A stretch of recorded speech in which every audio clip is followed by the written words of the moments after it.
Lazare n'ont pas été tendres pour Lazare. Il est rapporté qu'à cette occasion précise, ils sont sortis de leur gond et ils ont essayé de mettre Jésus à mort parce qu'il avait ressuscité Lazare. Et ça se comprend. Ce miracle les dérangeait. Il authentifiait une vérité à laquelle ils ne voulaient pas croire. Jésus les gênait. Mais savez-vous que dans le chapitre suivant, il est écrit qu'il voulait aussi mettre Lazare à mort. Il voulait le renvoyer d'où il venait. Le Seigneur l'avait réchauffé, eux, ils voulaient le refroidir. C'est comme ça, et il faudra vous y faire. La haine qu'ils ont contre le Maître rejaillit sur celui qui est l'objet de sa sollicitude. Jésus nous l'a dit d'avance. Ce qu'ils ont fait au bois vert, ils le feront au bois sec. Alors vous voilà prévenus, mes amis, candidats à la résurrection. Du côté de Dieu, je peux tout vous promettre, tout. Mais du côté des hommes, je ne vous promets absolument rien, rien, si ce n'est l'incompréhension, la moquerie, l'opposition et même parfois la haine. Je vois aussi une autre chose. C'est que le miracle dans les trois cas a été instantané. À l'instant où Jésus a parlé, le miracle s'est fait. Jeune homme, lève-toi, il s'est levé. Jeune fille, lève-toi, elle s'est levée. Lazare sort, et il est sorti. Le salut, c'est pareil. Le salut, ce n'est pas attendre, c'est croire. Il n'est pas dit « attends et tu seras sauvé ». L'Écriture dit « crois et tu seras sauvé ». Et l'Écriture nous présente le salut comme quelque chose d'instantané, quelque chose d'immédiat. Oh bien sûr, le cheminement qui nous conduit au salut peut être long, mais dès le moment où nous comprenons le sens, le pourquoi de la mise en croix de Jésus, où nous nous approprions pour nous-mêmes le salut qui est en Jésus-Christ, à cet instant-là, nous sommes sauvés. Et le meilleur moment pour croire, c'est celui où Jésus parle. Et l'Écriture dit, « Aujourd'hui, si vous entendez sa voix, n'endurcissez pas votre cœur. » Et aujourd'hui, pour chacun ici présent, le meilleur moment pour le salut, c'est maintenant. J'apprends encore autre chose. C'est que Jésus a donné la puissance de faire ce qu'il commandait. Quand il a dit à la jeune fille « Lève-toi », elle a pu se lever. Quand il a dit à Lazare « Sors », Lazare a reçu la puissance de sortir. C'est-à-dire que Jésus-Christ donne une puissance égale aux ordres qu'il donne. Et quand Dieu ordonne à un homme de se repentir, il lui en donne la possibilité. Quand Dieu dit à un homme de quitter son péché, il lui en donne la possibilité. Quand Dieu dit de croire, il lui en donne aussi la possibilité. Ne me dites pas ce soir, Fernand le Grand, c'est au-delà de mes forces. Il était au-delà des forces de Lazare de sortir du tombeau. Mais il a suffi que le Seigneur lui dise « Lazare sort » pour que Lazare sorte. Et aujourd'hui, le Seigneur vous regarde et il vous dit simplement « Crois et vis ». Mes amis, croyez et vous vivrez.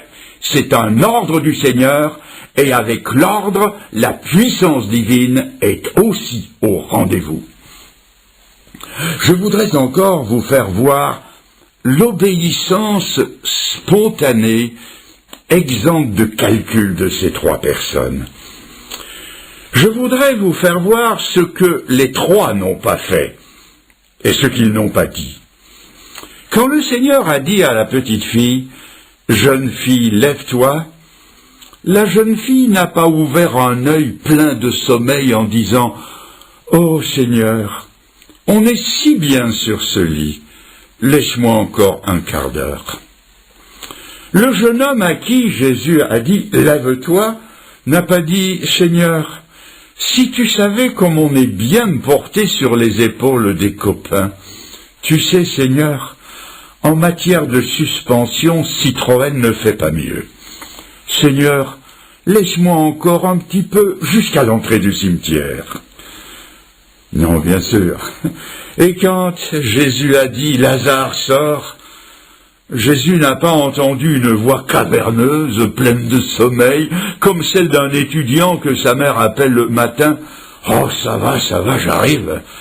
Non, ça s'est fait sur le champ. Ils ont tous les trois obéi spontanément à l'impulsion de l'esprit de vie qui était en eux. Et je crois que c'est ce qui caractérise un nouveau converti, c'est la fraîcheur de la spontanéité.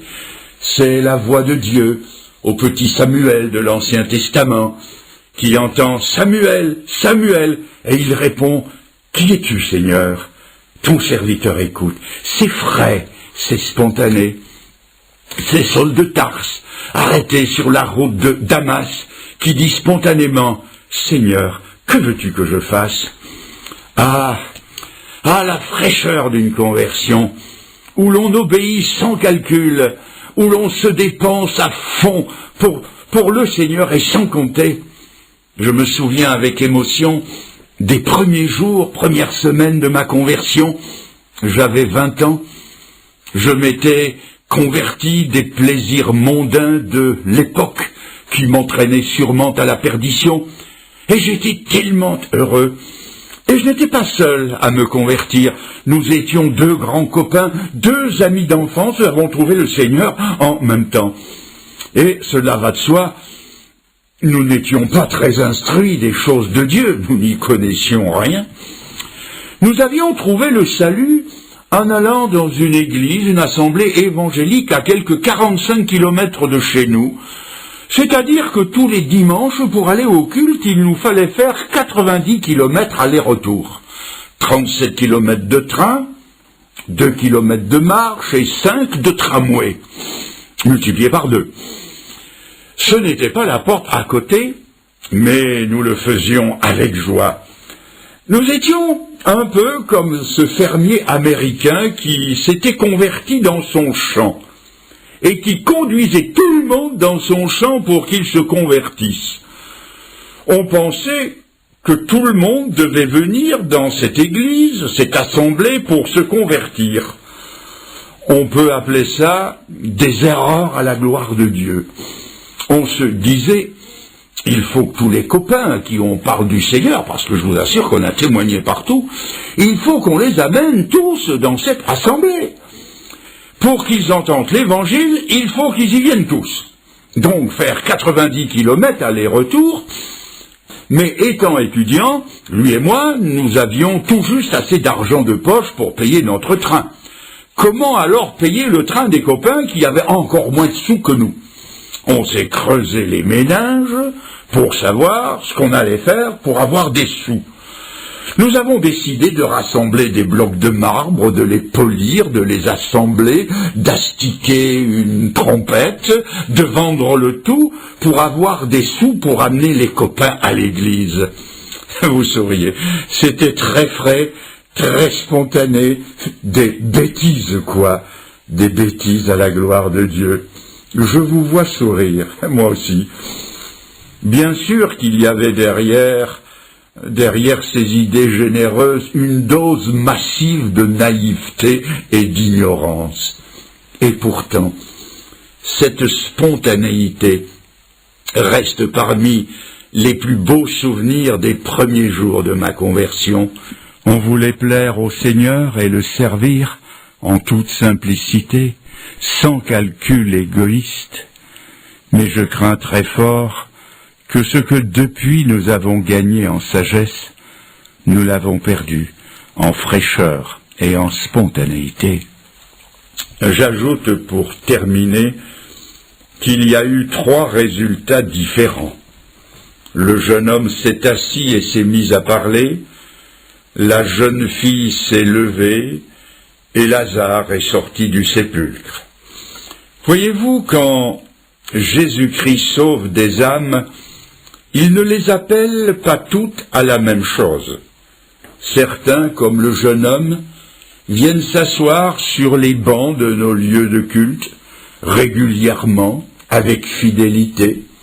Ils viennent en fait s'asseoir aux pieds du Seigneur. Et comme le jeune homme qui, en plus de s'asseoir, s'est mis à parler, ils viennent unir leur voix à nos voix pour louer le Seigneur dans le chant des cantiques et dans l'adoration. D'autres, comme la jeune fille, se lèvent pour prendre une part active aux charges et au ministère de l'Église locale. D'autres, comme Lazare, sortent. Ils sortent pour porter l'Évangile jusqu'aux extrémités du monde en qualité d'évangélistes, de missionnaires, de pasteurs. Chaque conversion produit des résultats différents. Je ne sais pas à quoi le Seigneur vous appelle. C'est une affaire qui se jouera entre vous et lui. Je sais simplement que le Seigneur vous appelle d'abord au salut. Voulez-vous donc répondre à son premier appel et lui dire « Seigneur, je suis d'accord que tu me tires de ma mort spirituelle, d'accord de recevoir de toi la vie éternelle, je suis d'accord que tu me sauves, que tu me transformes, je choisis d'aller avec toi jusqu'au bout et d'en prendre les risques. » Je vous ai dit qu'en clôture de soirée, je vous demanderai quelque chose de difficile. Levez la main en signe que vous ajoutez foi au message de l'Évangile. Nous allons donc dans un instant avoir 1 minute de recueillement que j'appelle parfois 1 minute de vérité. Devant Dieu, vous ferez le point dans votre vie. Vous choisirez intérieurement et vous le démontrerez publiquement par un bref mais décisif lever de main. Cela voudra dire que dans la main tendue du Seigneur vous mettez la vôtre. Ensuite, je prierai pour vous. Ne faites pas le geste pour me faire plaisir. Et si vous ne voulez pas faire affaire avec Dieu, ne levez pas la main. N'ajoutez pas une nouvelle légèreté à toutes les autres. Le Seigneur, lui, veut faire affaire avec vous. Recueillons-nous maintenant. Alors, pendant que nous sommes recueillis, qui ce soir sera le premier à se donner à Jésus-Christ? Alors qui lève la main d'un geste décidé, franc? Qui? Eh bien oui, j'en vois 1, 2 mains qui se lèvent. J'en vois plusieurs autres, et plusieurs autres encore. Mes amis, que Dieu bénisse votre décision. Et j'insiste, y a-t-il encore quelqu'un? J'insiste, encore une fois. Qui veut se décider pour Dieu ce soir? Plus personne? Oui, je vois encore 1 main qui se lève. Peut-être 2, dans le contre-jour créé par les projecteurs. Je ne vois pas bien, mais plusieurs se sont tournés vers le Seigneur. Nous restons recueillis. Et je prie pour vous. Seigneur, je te prie d'accueillir ceux qui se sont résolument tournés vers toi ce soir. Tu connais l'intensité de la lutte intérieure, celle de capituler devant toi et de s'abandonner à toi. Ils ont fait ce pas. Tu as promis que tu ne mettrais pas dehors celui qui viendrait à toi. Seigneur, assure-les de ton pardon. Mets en eux l'assurance de la vie éternelle. Donne-leur ton Saint-Esprit pour qu'ils puissent marcher en nouveauté de vie.